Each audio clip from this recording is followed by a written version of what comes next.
Welcome to the candidate information session for the 2022 local government election. This session is for anyone considering running for the position of mayor or councillor in the district of Sooke. If you're interested in running for school district trustee, this session is not designed for you. Information regarding the election day proceedings may still be helpful, but please contact the school district directly to inquire about their nomination process. Our plan for this presentation is to walk you through the nominations and election processes, talk about general voting day, and provide information on what to expect in your role as a council member should you be elected. We'll touch briefly on documents that guide council's decisions and provide an opportunity for questions. Nomination packages are now available at the Municipal Hall for prospective candidates. The packages contain all the forms that a candidate must complete in order to be officially declared and have their name appear on the ballot. They also contain a lot of information we will reference here, including local and province-wide resources, legislation, and information we feel will be helpful to prospective candidates. Jumping right into it, there are three organizations involved in local government elections. The first is the municipality. Each municipality administers its own election for mayor and councillor positions. This involves everything from the nomination procedures, communication with candidates, and all processes related to election day, ballots, and voting. The municipality also assists with elections for school district trustees. The school district administers its own nomination process and will provide a list of candidates that appear on our ballots. For this year's election, I'm the Chief Election Officer. My name is Sarah Temple, and Carolyn Machada is assisting as the Deputy Chief Election Officer. The second organization is Elections BC. They're responsible for all issues related to campaign financing and advertising rules.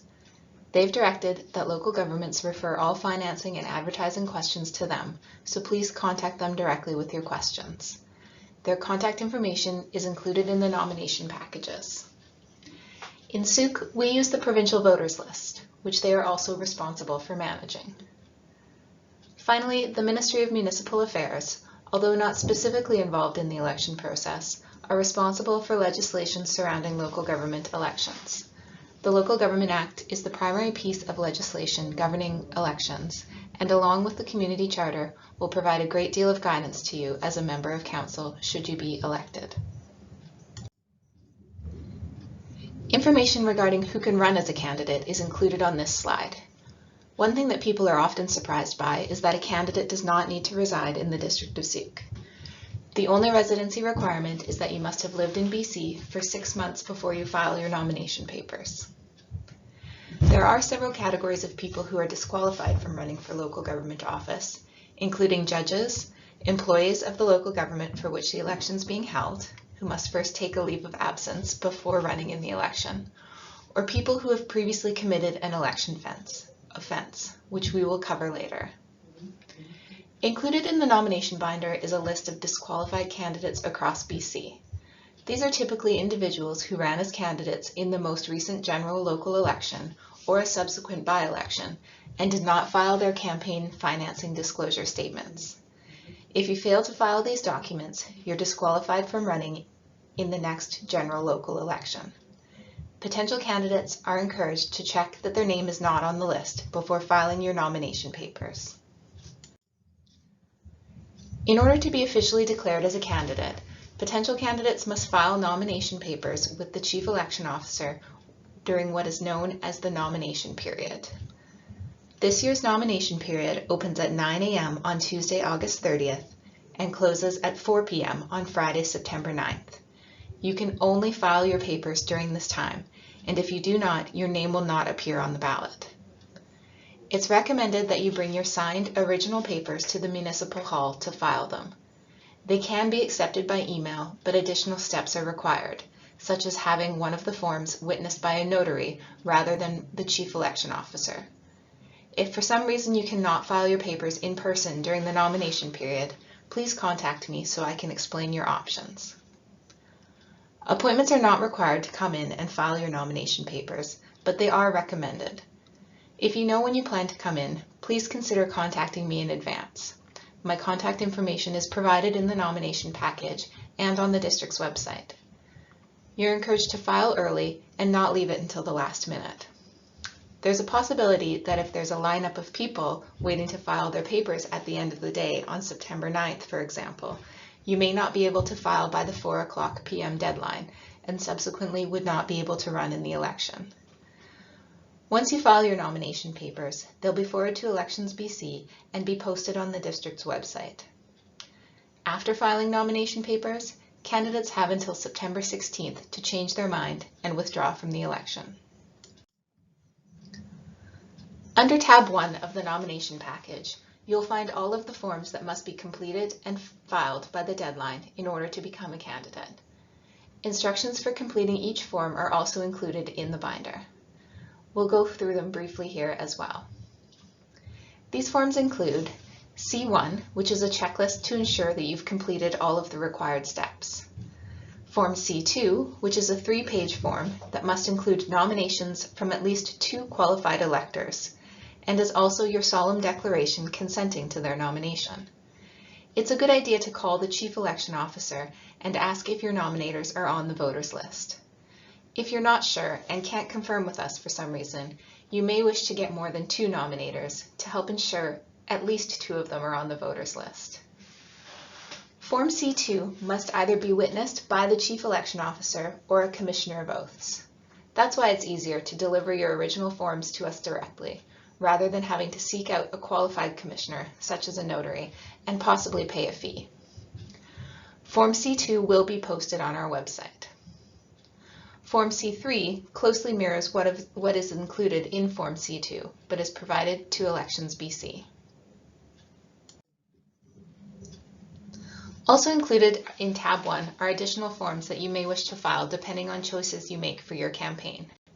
These include Form C4. You're only required to complete and file this form if you're not acting as your own financial agent. Candidates can choose to appoint someone else as their financial agent or do it themselves. Form C5. If you wish to appoint an official agent, you must complete and file Form C5. An official agent can act as a campaign manager or spokesperson or be the point of contact for your campaign. You can decide at any point to appoint an official agent, but must file the form with the Chief Election Officer as soon as practical after that appointment. The appointment can also be rescinded or changed at any time. Anyone acting on your behalf must carry a copy of their appointment with them while they are representing you. Form C6. You're permitted to have 1 scrutineer per ballot box used at a voting place. For example, on advance voting days, you may have 1 scrutineer present at any time, as we'll have 1 voting machine and ballot box in use.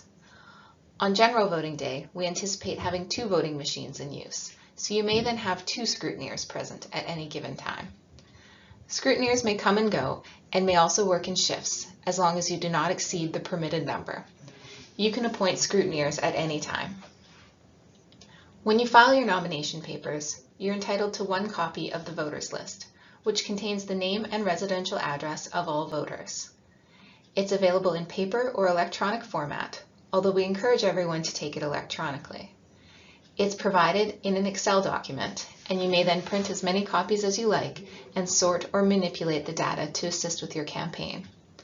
Form 7.7 must be completed to acknowledge how this information must be used and protected before you'll be provided with a list. There's also a candidate information release authorization form included in the package. This form is submitted to Civic Info BC, and they maintain a database of candidates throughout BC.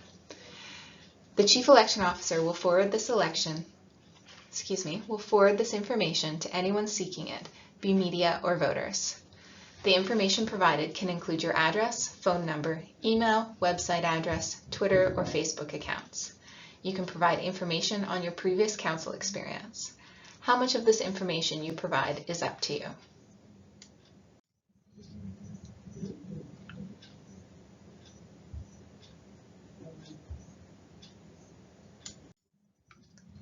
After your nomination package is filed, the next step is campaigning. How you choose to campaign is up to you, as long as you follow the regulations laid out by Elections BC related to financing and advertising, and a few local regulations related to signage. Especially for first-time candidates, many of the questions you might have about campaigning are subject to Elections BC rules. As mentioned earlier, they've asked that all questions regarding campaign financing and advertising be referred to them directly. We've included a link on the cover page of tab 3 in the nomination packages to their Guide to Local Election Campaign Financing. It contains a lot of helpful information regarding the regulations, so please be sure to read it and ask them for clarification on anything that you're unclear about. Two things I do want to draw your attention to regarding Elections BC are: number one, there's a requirement that candidates open a specific campaign bank account. Before accepting or spending any money, please look into this. Information can be found on Elections BC's website. There are also requirements as to what information needs to be included on campaign advertising. Before ordering campaign advertising materials, please read through these requirements. We'll talk more about Elections BC restrictions for voting day advertisement in a few minutes. Aside from these, there are two additional sets of local signage rules: the District of Sooke's sign bylaw and the Ministry of Transportation's policy on signage in provincial highway rights-of-way, which applies to signs placed anywhere along Highway 14. In tab 2 of the nomination package, there's an excerpt of the district's sign bylaw as it pertains to election signage. You do not require sign permits, but there are siting regulations you must adhere to. For example, you must obtain a property owner's permission before placing signage on private property. Neither Elections BC nor the District of Sooke restrict when signage may first go up. Signs may not be placed along Highway 14, however, until 36 days prior to General Voting Day, in accordance with the Ministry of Transportation's policy. For 2022, this means the earliest a sign can be placed along Sooke Road or West Coast Road is September 9th. Signs along Highway 14 must be removed by Monday, October 17th. Signs elsewhere must be removed by October 19th.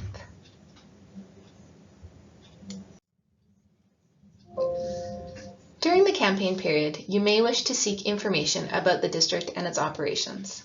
Please direct any such inquiries to the Chief Election Officer. We will not provide information that is confidential or that has been discussed at a closed council meeting, for example. In order to ensure equal access to information, we will provide you with a response to your question that includes a copy to all other candidates. The district doesn't organize all candidates' meetings, but oftentimes a third-party organization may choose to do so. We will pass along any information we receive about these events to all candidates.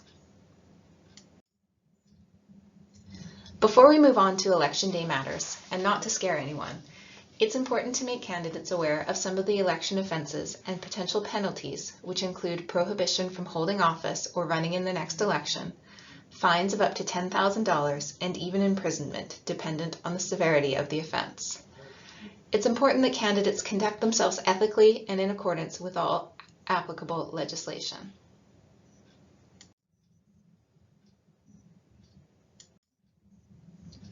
The district hosts two advanced voting opportunities on October 5th and 12th in council chambers, and one special voting opportunity at Ayr Manor for residents there. General voting day is October 15th at Edward Milne Community School. During any of these voting days, you must not have election signage or materials within 100 meters of a voting place. Radius maps for each voting location are included in tab 2 of the nomination package. As a candidate, you're permitted in a voting place only to vote. Please do not wear election pins or anything else that may persuade individuals to vote in a certain manner. You're also requested not to linger inside or outside the voting place, as it could be considered campaigning. Elections BC has specific regulations about the use of robocalls, automated text messaging, and social media advertising for General Voting Day.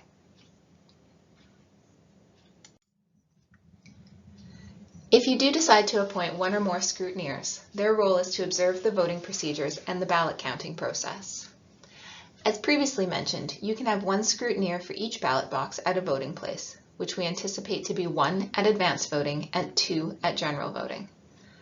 Scrutineers must not interfere with the voting process, which includes speaking with electors or election staff. If a scrutineer has a question during voting, they should be referred to the Chief Election Officer's table, and I'm happy to answer their questions. Scrutineers must also not take photos while inside the voting place.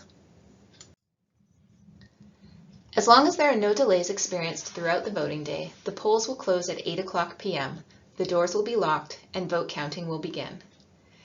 Candidates and one other candidate representative may be present for the count, and it's at the discretion of the Chief Election Officer who else may be present.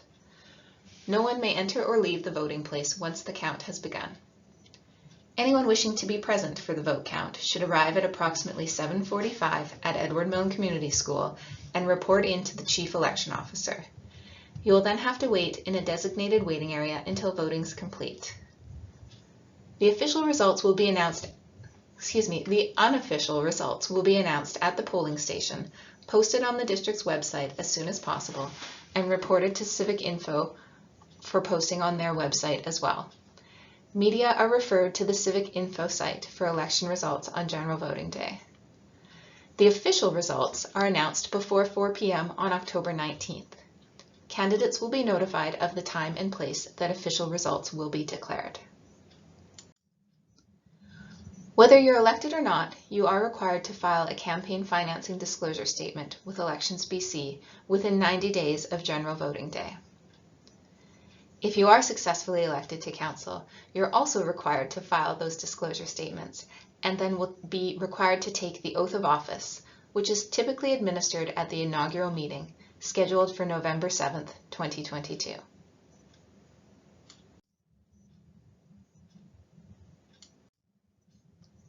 Newly elected officials will be provided with a comprehensive orientation to their roles.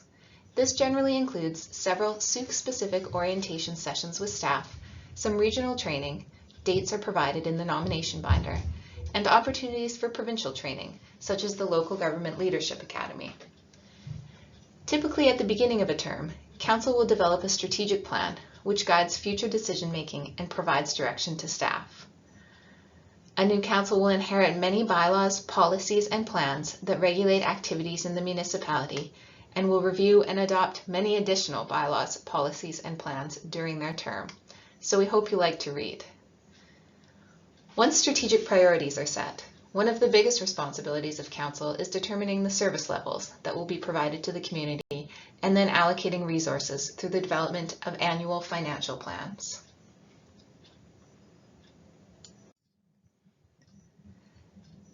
As a member of council, you'll have been elected to act on behalf of the community as a whole. You've been chosen by electors to represent them and their interests. It's important to use your voice by participating in meetings and decision-making. As a member of council, you may and likely will be assigned specific duties, which can include chairing internal council committees or sitting as a representative with other organizations, such as the Capital Regional District, the Library Board, or other local groups. The diagram on this slide demonstrates the relationship between the Chief Administrative Officer, Council, and staff.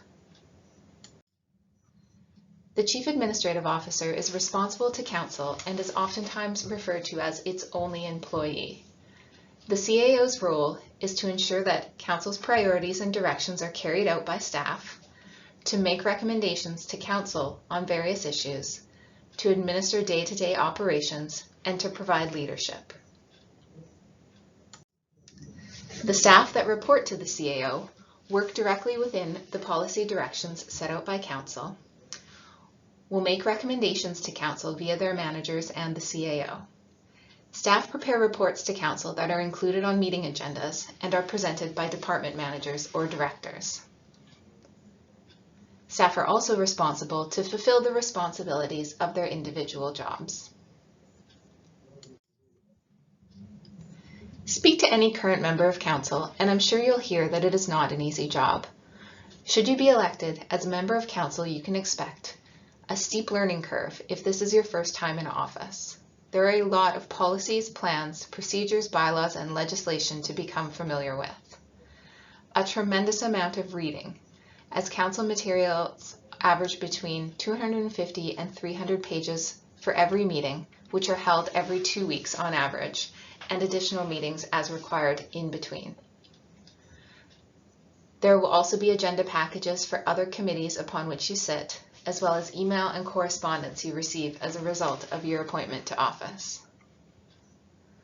Besides background reading and agendas, you'll also be expected to speak with citizens about their concerns, which may come in through email, telephone, and maybe in-person meetings. Hot topics or unpopular decisions can quickly become news items, and not just in conventional media. Social media platforms have become extremely active locations for discussion and scrutiny of municipal issues.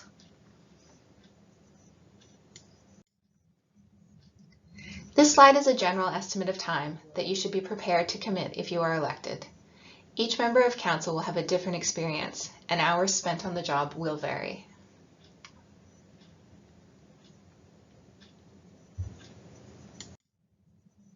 And here's what you'll be paid for all of that work. You'll note that there's a cost of living increase built in each year.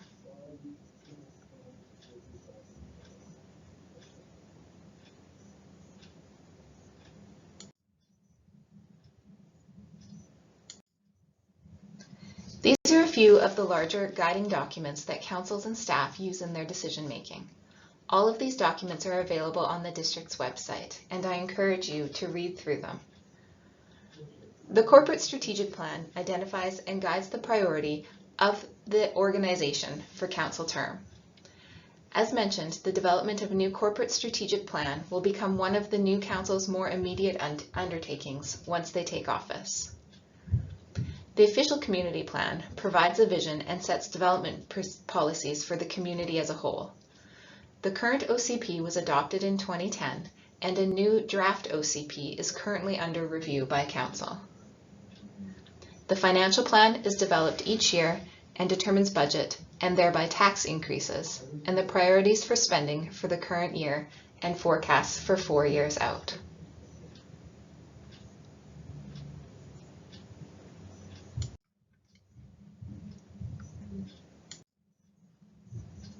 Contact information for both myself and Carolyn Mushata, as well as Elections BC, is included in the nomination packages. One last reminder to please familiarize yourself with Elections BC regulations about campaign financing and advertising, which we have only briefly touched on here.